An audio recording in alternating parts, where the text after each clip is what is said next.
আসসালামু আলাইকুম। আজকে জানবো আমরা আম সম্পর্কে। আম খাওয়ার উপকারিতা। আম কেন খাবেন? আর পাকা আমের কি উপকার পাওয়া যায়?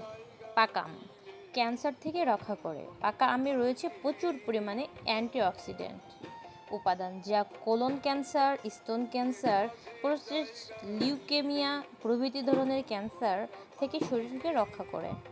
কোলেস্টেরল নিয়ন্ত্রণ করে। পাকা আম থাকে উচ্চ মাত্রার ভিটামিন সি, প্যাকটিন ও আঁশ, যা রক্তে কোলেস্টেরলের পরিমাণ নিয়ন্ত্রণ করে।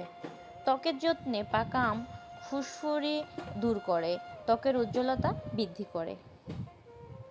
কমায় চোখের সমস্যা। পর্যাপ্ত পরিমাণ ভিটামিন এ এর উপস্থিতি রয়েছে সুমিষ্ট এই ফলটিতে, যা ড্রাই আই প্রবলেম কমাতেও বেশ কার্যকারী।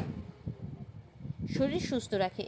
একটি পাকা আমে থাকে প্রচুর পরিমাণে পটাশিয়াম, যা শরীরের রক্ত স্বল্পতা দূর করতে এবং হার্ট সুস্থ রাখতে সহায়তা করে। এছাড়াও আমে থাকা ক্যালসিয়াম শরীরের হাড় মজবুত করতে সহায়তা করে। তো বেশি বেশি আম খাবেন, রোগমুক্ত থাকবেন।